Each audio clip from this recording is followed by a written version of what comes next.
India TV के चुनाव मंच में विरोधियों पर बरसे आदित्य ठाकरे। बोले, महाराष्ट्र में 2 साल से गंदी राजनीति चल रही है।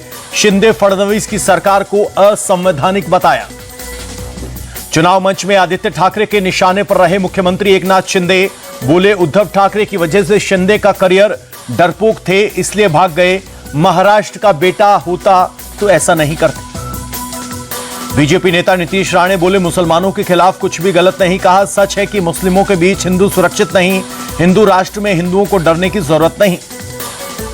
इंडिया टीवी के चुनाव मंच पर नीतीश राणे का बड़ा बयान। बोले, सर्वधर्म समभाव हिंदू राष्ट्र में नहीं चलेगा। हिंदुत्व तो हमारा मुख्य मुद्दा। विधायक होने से पहले मैं हिंदू हूं। केंद्रीय मंत्री और बीजेपी के सहयोगी रामदास अठावले बोले, महाविकास अघाड़ी की हार और महायुति की सरकार तय। आरपीआई को मिलनी चाहिए सत्ता में भागीदारी।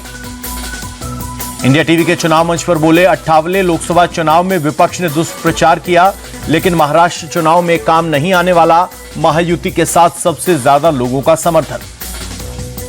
चुनाव मंच में महाराष्ट्र विधानसभा के स्पीकर और बीजेपी नेता राहुल नार्वेकर बोले, बीजेपी नाम नहीं, काम की पार्टी।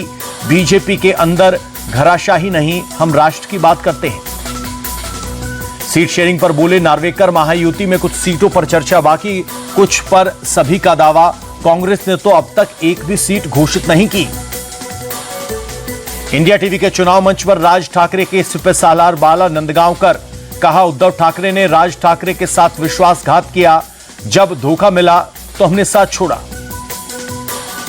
पीएम मोदी को लेकर बोले बाला नांदगांवकर, एमएनएस ने हमेशा नरेंद्र मोदी का सपोर्ट किया। हमारी पार्टी चाहती थी कि मोदी जी ही प्रधानमंत्री बने। इंडिया टीवी के चुनाव मंच पर बोले सपा विधायक अबू आजमी, मैं दुनिया में किसी से नहीं डरता। बटोगे तो कटोगे बोलने वाले लोगों को हटाएंगे। सीट शेयरिंग पर बोले अबू आजमी, हम 12 मांग रहे थे, कम पर भी लड़ने को तैयार। हमारे 8 विधायक बनेंगे तो हम सेंटर में रहेंगे। एआईएमआईएम नेता वारिस पठान का बीजेपी पर बड़ा आरोप। चुनाव के मंच पर बोले, विकास के नाम पर नहीं, ध्रुवीकरण के नाम पर बीजेपी की चुनावी तैयारी। बीजेपी ने नफरती चिंटुओं को मैदान में छोड़ा। वारिस पठान बोले, गंदी राजनीति की वजह से हम कट रहे हैं, फिर हिंदू कैसे खतरे में।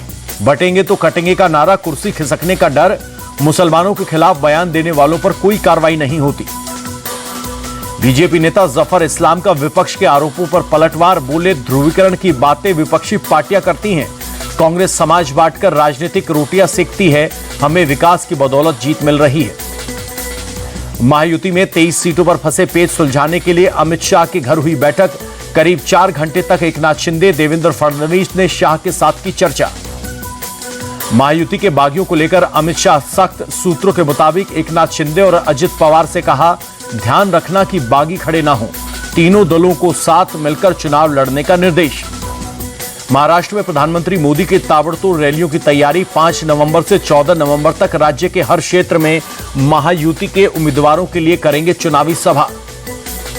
एनसीपी अजित गुट के मुंबई अध्यक्ष समीर भुजबल का इस्तीफा। शिंदे गुट के पास नंदगांव सीट जाने से नाराजगी। सूत्रों के मुताबिक शरद गुट से लड़ सकते हैं चुनाव। शरद गुट एनसीपी ने जारी की 45 उम्मीदवारों की पहली लिस्ट। बारामती से अजित पवार के खिलाफ भतीजे युगेंद्र पवार को टिकट। रोहित पवार करचत जामखेड़ से लड़ेंगे चुनाव।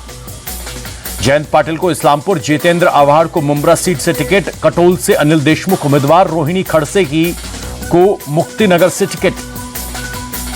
महाराष्ट्र विधानसभा चुनाव से पहले शरद पवार को बड़ा झटका। अजित पवार को घड़ी चुनाव चिन्ह के इस्तेमाल करने से रोकने की मांग को सुप्रीम कोर्ट ने फिलहाल ठुकराया।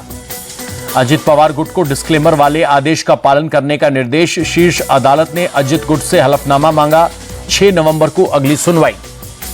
यूपी चुनाव में उम्मीदवार नहीं उतारेगी कांग्रेस। यूपी कांग्रेस प्रभारी अविनाश पांडे ने दी जानकारी। सपा से 2 सीटों का ऑफर मिलने के बाद फैसला। अखिलेश के कैंडिडेट्स को किया समर्थन। यूपी कांग्रेस के प्रभारी अविनाश पांडे बोले, राष्ट्र हित में त्याग करना पड़ता है। इंडिया अलायंस मिलकर लड़ेगा, एकजुट होकर लड़ेगा। राहुल अखिलेश के साथ प्रचार करने पर बोले, ये फैसला शीर्ष नेतृत्व करेगा। कांग्रेस के उपचुनाव न लड़ने के ऐलान के बाद सपा ने बाकी बची 2 सीटों पर भी उतारे उम्मीदवार। गाजियाबाद से श्री सिंह राज जाटव और खैर से चारू कैन को टिकट।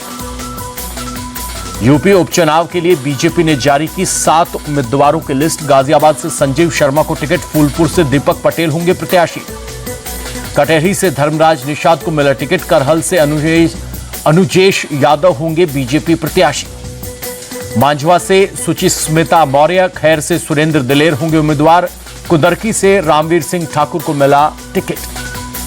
यूपी की एक और सीट पर बीजेपी ने की उम्मीदवार की घोषणा, सीसामऊ सीट से सुरेश अवस्थी को टिकट। यूपी उपचुनाव के लिए बसपा ने जारी की 8 उम्मीदवारों की लिस्ट। कटेहरी से अमित वर्मा, फूलपुर से जितेंद्र कुमार सिंह, गाजियाबाद से परमानंद गर्ग को मिला टिकट। बिहार में जेडीयू और आरजेडी में जुबानी जंग। शक्ति सिंह यादव ने जेडीयू का फुल फॉर्म बताया दारू अनलिमिटेड। जेडीयू ने कहा पलटवार, कहा आरजेडी मतलब राष्ट्रीय जहरीला दल। झारखंड के मुख्यमंत्री हेमंत सोरेन ने भरा नामांकन, बरहेट विधानसभा सीट से भरा पर्चा। झारखंड में सीट न मिलने से नाराज लेफ्ट ने छोड़ा इंडी अलायंस का साथ। अब 44 सीटों पर जेएमएम, 31 पर कांग्रेस और 6 सीटों पर आरजेडी लड़ेगी चुनाव।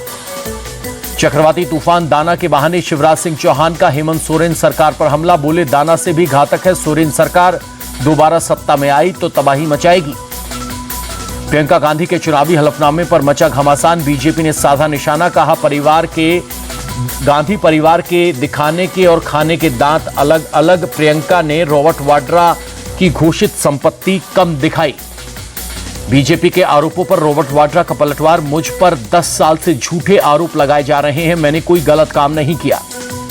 नहीं थम रहा विमानों को धमकी मिलने का सिलसिला, आज भी एयर इंडिया, विस्तारा समेत कई एयरलाइंस की 95 फ्लाइट्स को बम से उड़ाने की धमकी।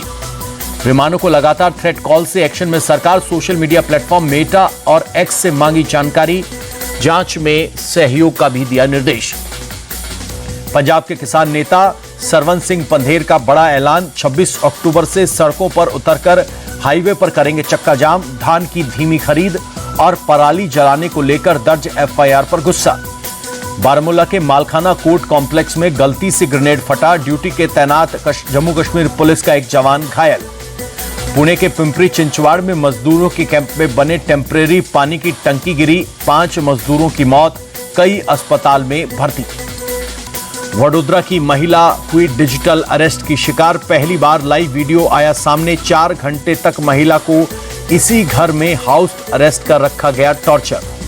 4 मिनट के वीडियो में फर्जी पुलिस अधिकारी की तस्वीर भी आई सामने। 4 मिनट के दौरान ही महिला से 1 लाख रुपए ठगे गए। पीड़ित महिला ने पुलिस से की शिकायत। महाराष्ट्र के पुणे में पानी की टंकी ढही, हादसे में 3 मजदूरों की मौत, 7 लोग घायल। बेंगलुरु के होरामुव आगरा इलाके में हादसे वाली जगह पर पहुंचे सीएम सिद्धरामैया, राहत बचाव कार्य का लिया जायजा।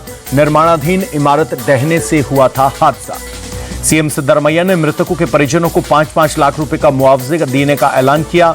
घायलों को भी चोट के आधार पर मिलेगा मुआवजा। आज रात ओडिशा के तट से टकराएगा चक्रवाती तूफान दाना, धामरा और भितरकनिका के बीच होगा लैंडफॉल। 15 किलोमीटर प्रति घंटे की रफ्तार से आगे बढ़ रहा है दाना।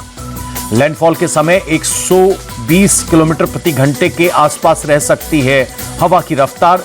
समंदर में सामान्य से 2 मीटर ऊंची लहरें उठेंगी।